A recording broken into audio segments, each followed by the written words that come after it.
Hey, Orion, thanks for joining me on the podcast. It's super exciting to have you here. I met Ryan actually at one of his financial coaching sessions, but for the people who don't know you, tell us a little bit about what you do.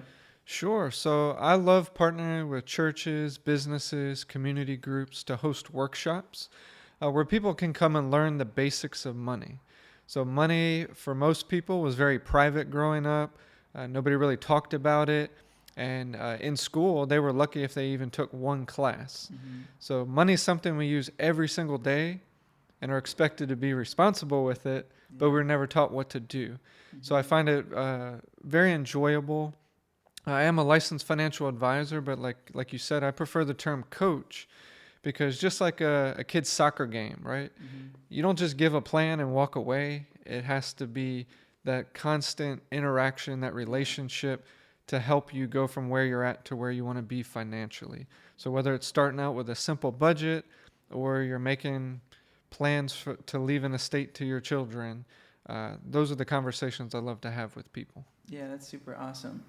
And something that I think is really cool is a lot of those classes you do, or all of those classes you do, are actually a free class, which is super cool and super unique. Where it's something that someone can experience, a lesson, advice, and then have follow up without having to kind of invest money in yet. Um, and I think that's something that's super unique and something that's really cool. And we'll get into more of that later. Yeah. But I want to hear a little bit about how you got started in your business. And we were talking a little bit earlier about how when you started your business was really when your faith was kind of being reshaped. Tell us a little bit about how your faith journey started and how that led into your business. Yeah, so I'll start with the business Mm-hmm. because I served in the Army for about 9 years. I did enjoy my time. I got to be stationed in Alaska for 3 years. That's awesome. I mean, people pay thousands of dollars to go vacation for a week, and I got to live there three, which was awesome. Mm-hmm. But then I found out my next assignment was going to be Korea, followed by Virginia. Mm-hmm. So my wife and I made the decision, since she was going to have to be in Virginia for like 4 years or so, that we would buy a house. Well, we got linked up with a realtor just randomly through a service we looked at. Mm-hmm. And it happened to be this is where God kind of started us on the business journey. Mm-hmm. So, Sam and Sherry Martin, they are incredible people. They're super successful realtors in Virginia. Mm-hmm. But long story short, we ended up getting a house without ever looking at it because we had that much trust in them. Wow. So that was awesome. But then they invited us to church. So imagine like a little small country type church, right? There's maybe 40 to 50 people that showed up weekly. We Wow. were definitely the youngest people there. Yeah. Uh, but I never was in a church environment where you just felt so welcomed, right? Mm-hmm. So both for my wife and I, we grew up in denominations that were more traditional, Mm-hmm. and you always had that feeling that if you didn't toe the line, like God was going to strike you down Yeah. type mentality, and you never walked away with this real loving feeling. Mm-hmm. Well, when we went to Sam and Sherry's church, it kind of changed our whole perspective on that, and that's what set us on our new journey. Mm-hmm. I when we decided I was getting out of the army, I went back to school, got my MBA, but got very interested in finance, Mm-hmm. personal finance to be specific, because it didn't matter if I was talking to the senior most officer making 100,000 a year Yeah. or a new private making 25,000. Most people were living paycheck to Monday, Wow. get paid on Friday, broke by Monday, Yeah. and it was because they didn't know what to do with their money. Yeah. Well, Sherry remembered that I was interested in finance. Mm-hmm. So again, God putting things in motion. She called me up one day and said, "If you're still interested, I met this guy. You should talk to him."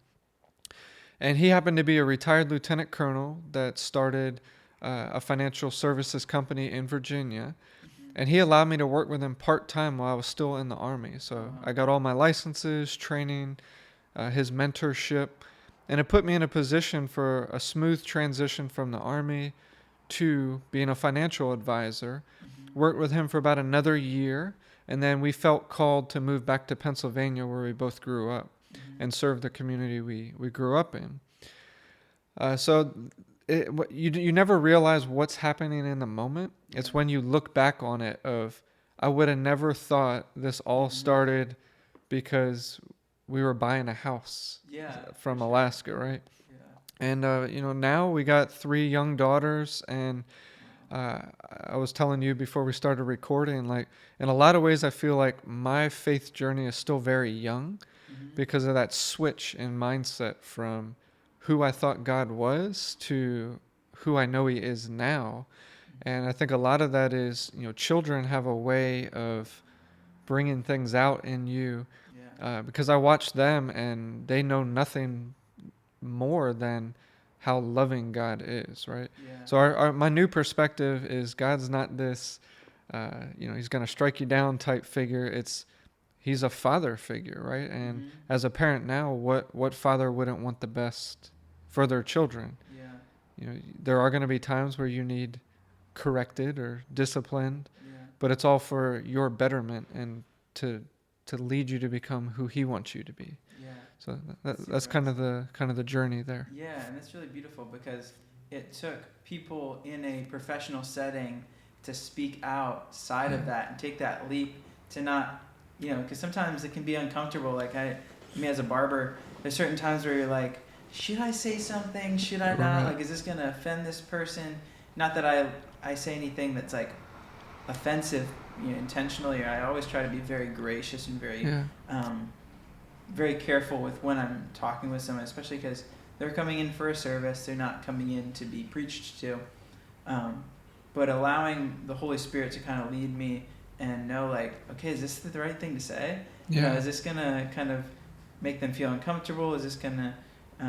so taking that step of faith to share and to invite you to church is really a cool thing that they allowed themselves to look past what they figured would be good for business, Yeah. and they decided to invite you, and that really changed the trajectory of your whole family, Yeah. which is really beautiful because that's not something that is just a light thing, and even that's just a great example of why we're here, why we're doing this. Yeah. It's because we all believe that God has called us into these places for a reason. Absolutely. And but Ryan, just when you're in your business and obviously you're bringing people into different plans of how to save money and how to Yeah. like redirect their life and redirect their finances so that they can be financially free, so they can I could maybe do a class with Ryan. I've been to a couple of his seminars. I know some of the stuff. Yeah. The only problem is I need to listen to what you're saying. I'm not the best with the saving part, but we're working on it. Yeah. But the great thing is that that what I see in you, Ryan, is that you like to just live it and to be a person that lives the message. How do you see that coming through in your life in the business?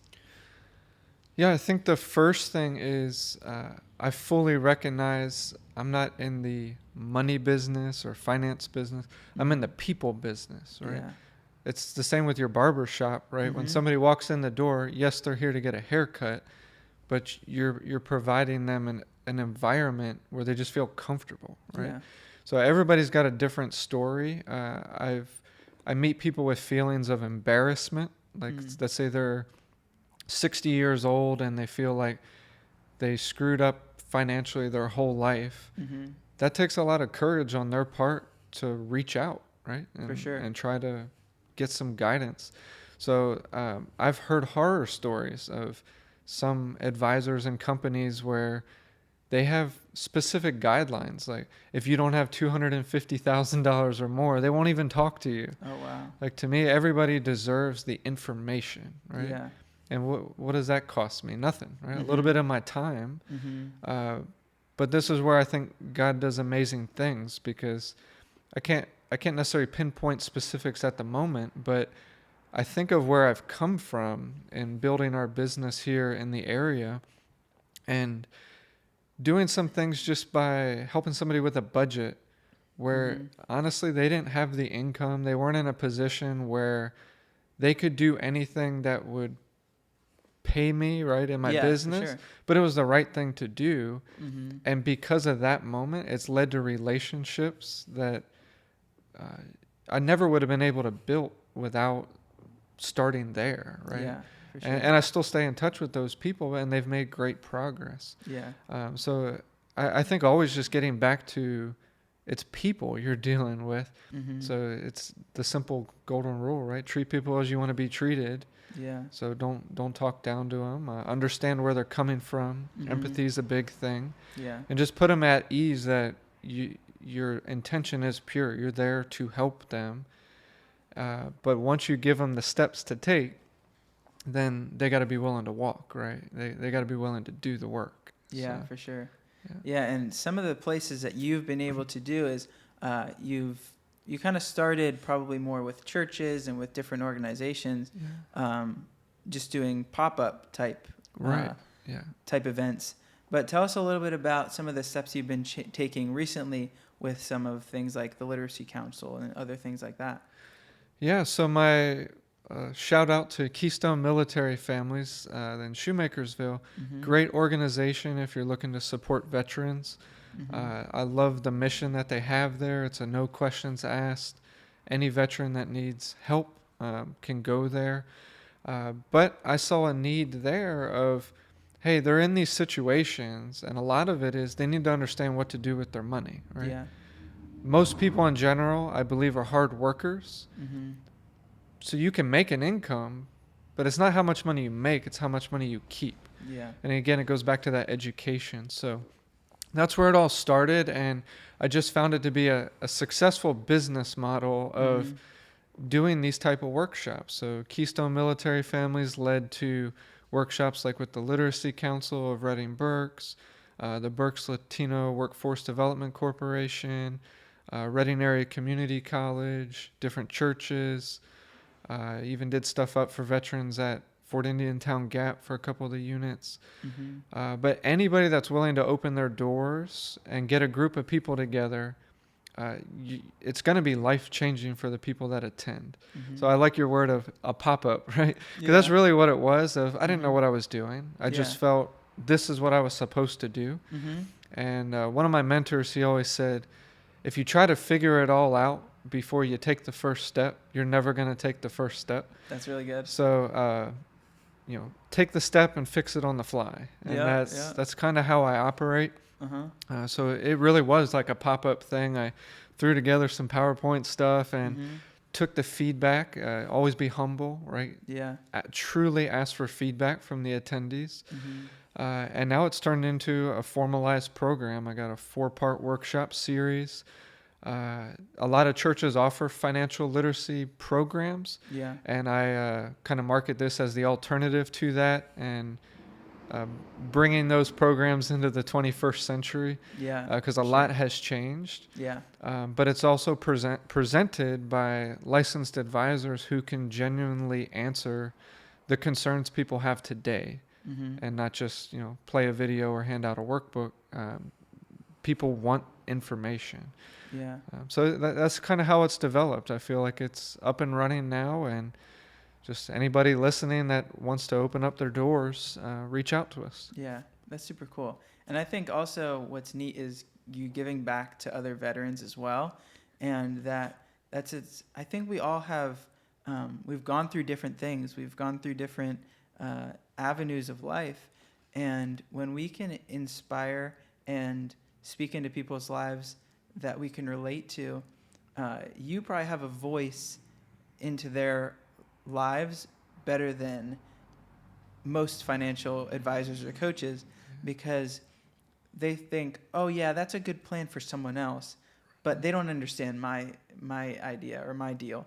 But for you, you can say, hey, I've been there, and I've been trying to figure this out for myself.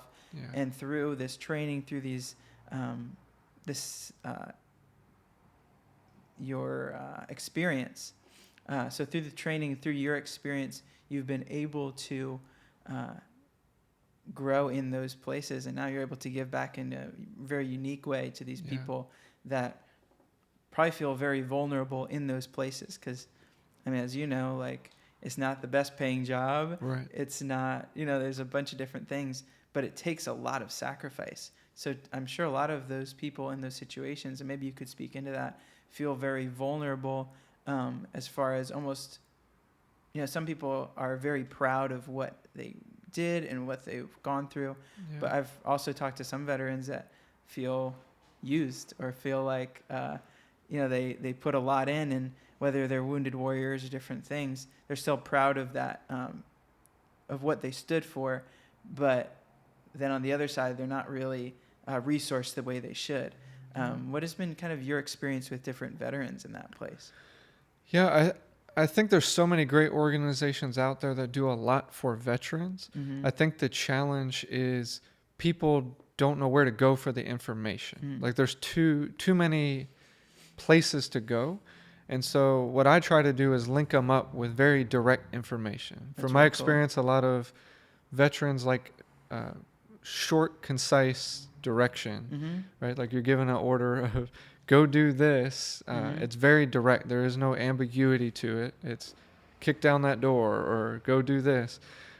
So I think if you can communicate in that way, but I like what your word was of sacrifice. Mm-hmm. Veterans actively serving people now, they are sacrificing, whether that's time away from family, whether that's income potential they could have had in the civilian world. So they need to recognize when they get out of the military that it's okay to take time for themselves. Like focus on yourself for a Mhm. little bit. You can still continue to serve, but there's nothing wrong financially from disciplining yourself to put a plan in place that's going to get you the life that you want, right? Mm-hmm.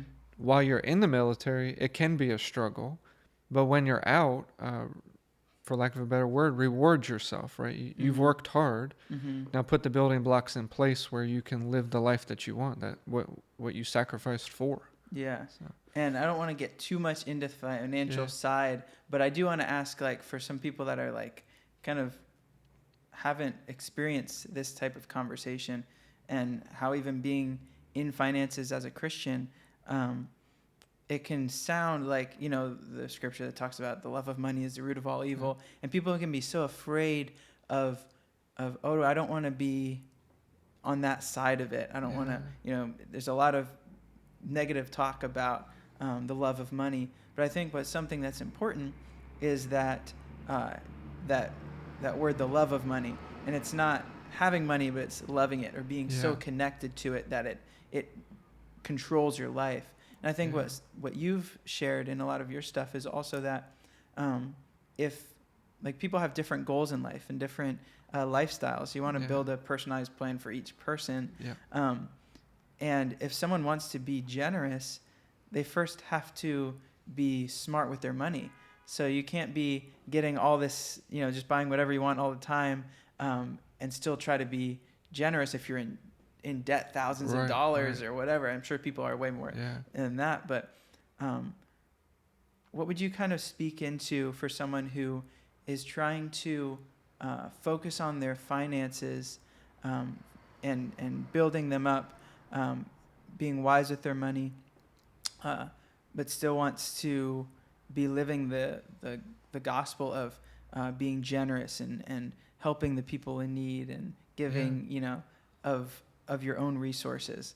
How would you kind of encourage those people out of maybe things like debt, or even just, like you said, living paycheck to Yeah. Monday? So in our church, we always talk about time, talent, and treasure. Mm-hmm. So you might be in a position now, think of the analogy of being on an airplane, right? If the mask dropped down, put on your mask before you help your neighbor. Mm-hmm. It's the same type of thing.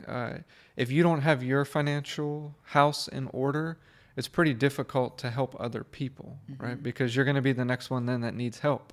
Yeah. So there are some principles that you need to get in place in order to be able to take that next step. But in the meantime, you can still have a huge impact with your time and your talent. right? Mm-hmm. So it's doing some volunteering, right?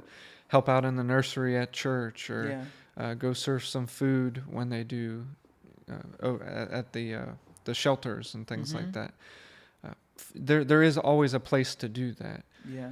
But I think all goes back to what you said. The people misquote it all the time. It's the love of money, not Mm-hmm. money itself. So I teach in my one workshop that uh, money is just a tool. It's no Mm-hmm. different than a hammer or this coffee mug, right? I Mm-hmm. could pick up that coffee mug and drink a beverage. That would Mm-hmm. be great. Awesome use of the cup. Yep. But I could take that cup and smash it upside your head, Yeah.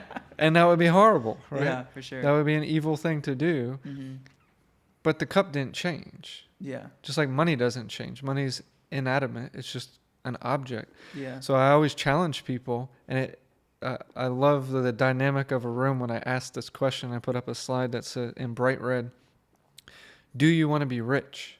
Mm-hmm. And everybody gets super uncomfortable, right? Yeah. But I challenge them. Of course you want to be rich, right? Mhm. I want you to be rich in every area of your life, right? Mhm. I want you to have a rich marriage, a rich family life, a rich spiritual life, be Mhm. rich financially, Yeah. because I compliment, right? You're all good people. Mhm. You're all great people. And here's one thing I know. Good people do good things with their money. Mhm. If money was that evil, why do they ask for it every Sunday at church, Mhm. right? But the church is a great place Mhm. where they're out serving others, Yeah. and money is a tool that they need to be able to do those things. Yeah. So, any mission needs resources. Mhm. And so I challenge everybody to be rich if you can. And it's your prerogative if you want to give away 90% of it. Mhm. Great. Yeah. But there's nothing wrong with having some nice things in the process as well, Mhm. because it's a reflection of who you are as a person. Yeah, that's cool.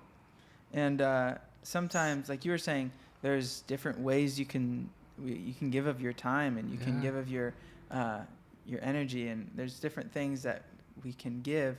And talk a little bit about some things that are coming up for you, even with your church, because sometimes people are like, well, I want to serve with my church, but I don't feel like there's something for me, at church. I don't really see myself singing. I'm not really good with working with kids. I'm not really the charismatic type of person to be up front. I'm not really good with media to help in the back. Yeah. And you're like, where do I fit into this picture of serving? But I want to serve my church. I want to serve my community. How have you taken that question and stepped in? So for me personally, a lot of parents can relate. All of our girls are 7 and younger, so they keep you running 100 miles an hour. For sure. So our church, it lines up where they go to Sunday school while my wife and I attend church. Mm-hmm. And honestly, we're at that season of our life where in that hour, that's an hour where we get a break from the kids and can Mhm. focus on our spiritual needs, For right? sure. Time for that. It's really important. So because there's such a need for this financial education, I approached our pastors about doing the workshops at our church. Mm-hmm. So we'll be doing that in January at West Lawn United Methodist every Saturday in January. Mm-hmm. You can go to their website to find out more information. But to me, that was a way where I can give some of my time to help other people. But maybe you are struggling to figure out what can you do. Invite somebody to church, right? It could be as simple as that, because if Yeah. a church isn't growing, it's going to be stagnant and eventually, decline in numbers. And that really doesn't serve anybody. So if each person can reach another person, just like Sam and Sherry reached Steph and I, Yeah. and that's completely changed our lives, right? Yeah. So That's so cool. that's the impact that you can have. It Mhm. might not seem it in the moment of Yeah. a simple invitation, Mm-hmm. but you might have more impact than the person that tithes $10,000 a month to the church, right? Yeah. It's all important. So just pray about it and see Mhm. what you're called to do. Yeah, I think that's good, because like we've been talking about, everyone has a different call. Everyone has different Yeah. resources. Everyone has different things. And you see even in scripture, this woman coming with almost nothing compared to these other people, and they're judging her, and Jesus is showing that this is the lady who has given the most because she's given everything. And a lot of times we can look at our gifts and look at our things and be like, this isn't as good as that person's. This isn't good as, doesn't look as cool as that other person's. Right. But what we have to offer is ourselves. And God didn't ask us to give what someone else has. He asked us to give what he's given us. Right. And I think that's super cool. And sometimes, just to kind of go back a little bit, you've got kids. Yeah. You have a business that you're investing in a lot of time and a lot of energy. And I think that's something great that church provides you the place to have that reset, that spiritual growth. Yeah. And some other people, they have more free time, or they have just maybe they have a mentor in another place that's really spiritually leading into them, or they've had a longer growth in their life, and they're like, you know what, this is a place where I can serve. But if there's never anyone who needs to be served, I mean, right. It's kind of funny. Like that's what it's there for, and it's for people. So I think there's also you can take the shame off of if you're at a place in life where you can really just receive from those people, and that's what the body of Christ is for. It's for a place where it's a place where we can be just recharged and re-encouraged, and be along other believers. Be like, this life is hard, but these people are here with me through it. Yeah. And I think that's super, super powerful and super beautiful that your church is able to be there and just support you through. It's a crazy time raising kids too. Yeah, it reminds me of a mentor I have where he was talking about like a leadership conference we would go to, and he just said, you should always go, because sometimes you're going to go to that meeting because you need something. Mm-hmm. Like you need to be reminded of, because building a business is not easy. No. Right? It's not getting paid per hour, like clock in, clock out. Mm-hmm. It's grinding it out. You have to build it from the ground up. Everything from marketing to building relationships in the community, of course, a client base. Mm-hmm. So that's they call it the entrepreneurial roller coaster is a real thing. Yeah. So he said sometimes you need to go to those meetings to get recharged yourself, but other times you might be at the top of the hill and you need to be at that meeting to encourage somebody else. So I think it's the same thing in church. Oh, for sure. Somebody sitting there and just seeing 150 other people around them, that might be the difference maker. Just that energy, that collective faith that lets them go on another day and get through whatever they're going through. Yeah. Was there ever a place in your business? I know for me, sometimes it can be really lonely, and you can just be like, "What am I doing here? Like, is this all just a waste of my time? Is there a better place I could be serving, or could I just be working for someone else?" Was there ever a place in your journey that you were like, man, I just want to give up? And what stopped you from giving up and allowed you to keep moving forward in what you're doing? I don't think there was ever a time where I said I was going to give up, but there was definitely more times than you can count where you just pause for a moment and be like, is it going to be worth it? Yeah. Right? Because it'd be so easy to go back and do what you did before, right? You mentioned to me you were a plumber, right? Yeah. You could go get a plumbing job anywhere if you wanted to, but you definitely wouldn't have the same impact and wouldn't be fulfilling what you were called to do. It's the same with me. I could go get a job anywhere, but I already know I don't know any other, financial advisory firm that does what I do. Yeah. They're not out there giving workshops to people that can't rub two nickels together, right? But that's the point. So when you stop in those moments, that's where faith kicks in, because it doesn't make sense right now. Business had, think of COVID. My whole business model was doing events, and then the world shut down. So in those moments is when you have to be creative and figure it out. Mm-hmm. So I switched to doing webinars. And Yeah. it took a while to get some traction with that. Mm-hmm. Obviously, the world moved to Zoom and did all these things. Yeah. And now we're back to another phase. Everything's open back up Mm-hmm. and rekindling those relationships. And it's paid dividends to stay the course, believe that you're being led in the direction that God wants you to go. And as I mentioned before, it never makes sense until you're on the other side and look backwards of, Yeah. oh, that's why you had me do this. That's why you had me do that. Mm-hmm. But in the moment, sometimes it's like every fiber of your being of, should I be doing this? But if you feel the call to do it, do it. Yeah. Yeah. Always say yes and then figure it out.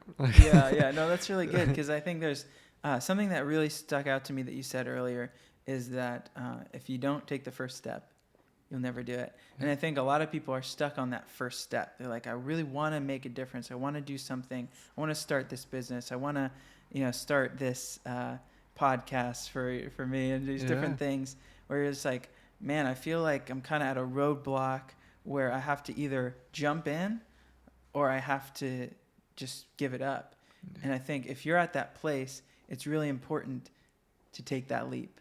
Yep. And just bringing God along with for the journey, because I think it's really easy to be like, okay, God, can you just like bless this as I do it?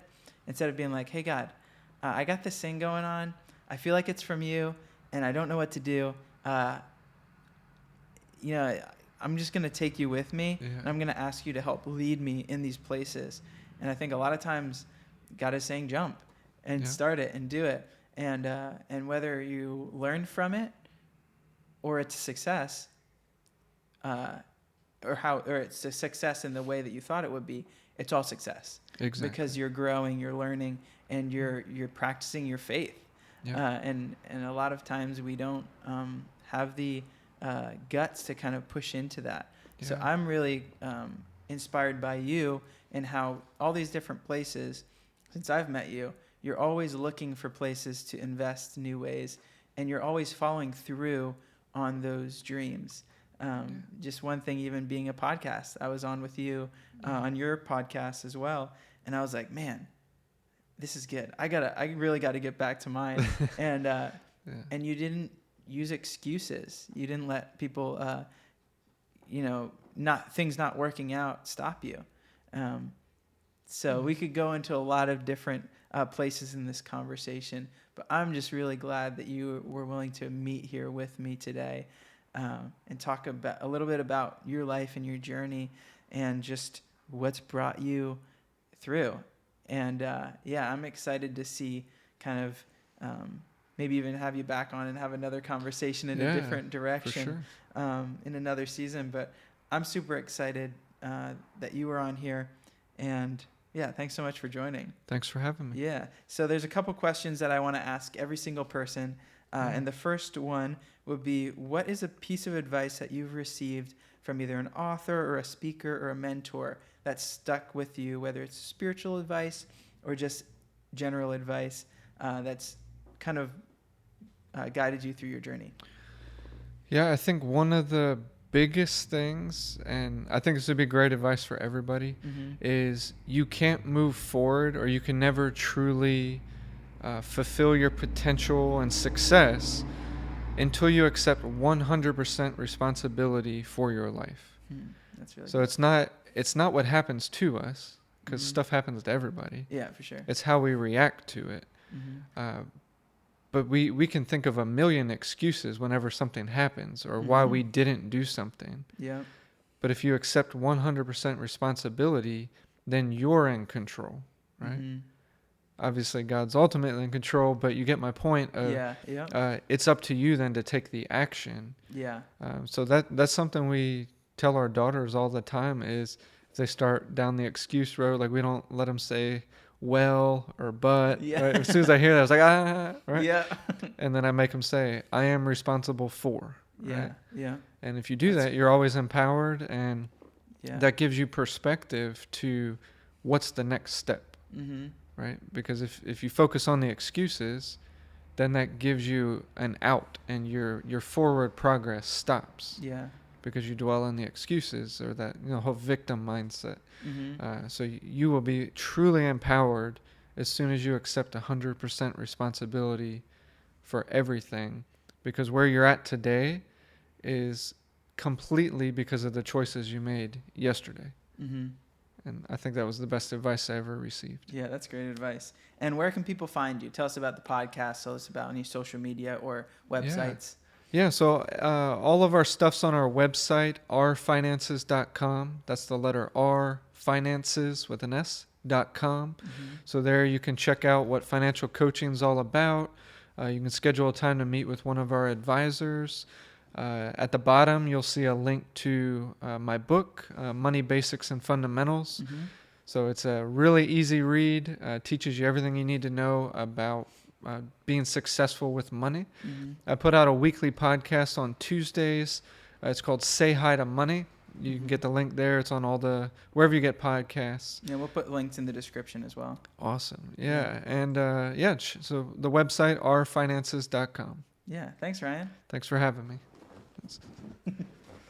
Sweet. Awesome.